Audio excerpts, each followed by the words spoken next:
मन सुंदर की जब भी मैं बात करती हूँ ना, और उसके करंट ट्रैक की, मुझे वो हमारे बचपन की पिक्चरें याद आ जाती हैं, जिसमें मिथुन चक्रवर्ती हुआ करते थे, जितेंद्र हुआ करते थे। और फिर वो कहानी जो है किसी आदिवासी कबीले में स्थित होती थी, और जो हीरोइन थी वो उस कबीले की जो सरताज है या सरदार है, उसके चंगुल में फंसी होती थी।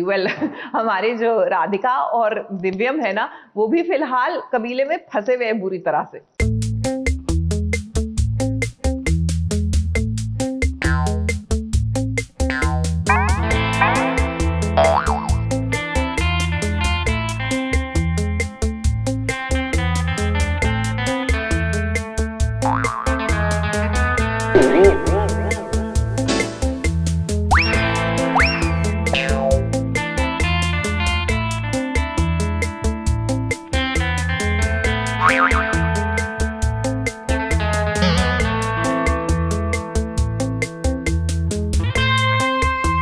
बात तो सही है कि छोटे पर्दे के सीरियल्स में इस सास बहू की कहानियों का बोलबाला होता है, लेकिन वहीं पर ये बात भी सच है कि कहानी को मेंटेन करने के लिए बहू को बहुत बार कुछ ऐसा करना पड़ता है जिसकी उम्मीद शायद किसी ने ना की हो। अब राधिका बहू को ही देख लीजिए ना, कबीले वालों ने राधिका को किडनैप कर लिया है। राधिका ने बहुत ही स्मार्टली एक एक चूड़ी ड्रॉप किया है, ताकि उसको पता था कि दिव्यम उसको बचाने ज़रूर आएगा।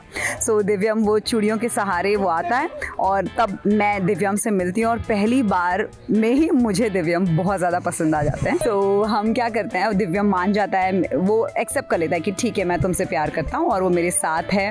और फिर अचानक से मुझे बहला फुसला के वो अपनी मम्मी और राधिका को ढूंढने के लिए निकल जाता है आगे। राधिका को बचाने के लिए दिव्यम भी पहुंच गया है। अब यहाँ पर चौंकाने वाली बात ये है कि कबीले के सरदार है ना, उनके 2 बच्चे हैं।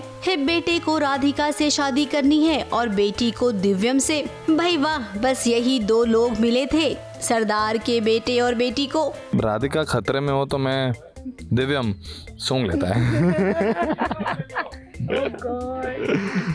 तो बस ऐसा ही कुछ हुआ है कि मुझे एहसास हो गया है कि राधिका खतरे में है, तो बस आपने बुलाया और हम चले आए। साड़ी जैसा कुछ तो पहन के,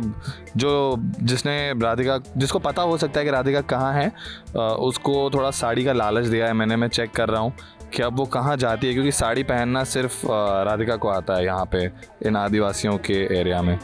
तो आई एम श्योर कि वो राधिका के पास जाएगी और उसके ज़रिए मैं राधिका तक पहुंच जाऊंगा। मुझे उनसे शादी करनी है, मैं मेरे डैड को बता देती हूँ कि मुझे दिव्यम से शादी करनी है।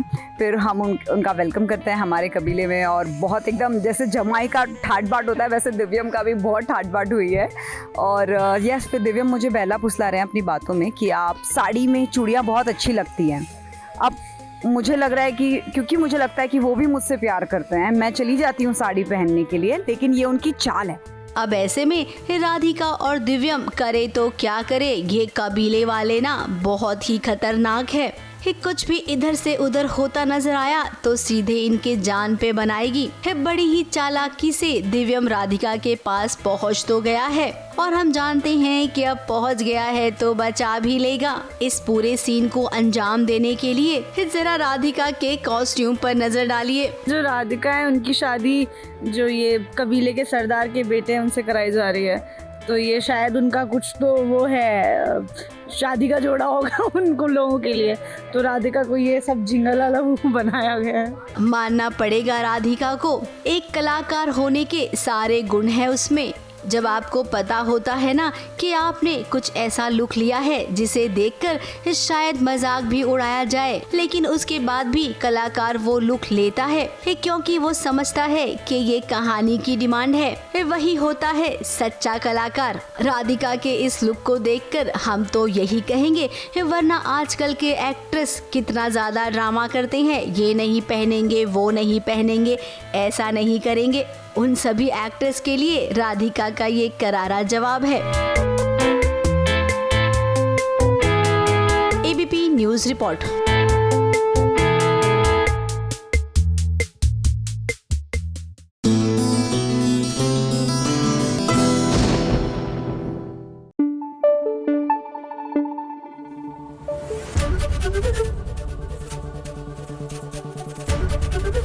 एबीपी न्यूज आपको रखे आगे।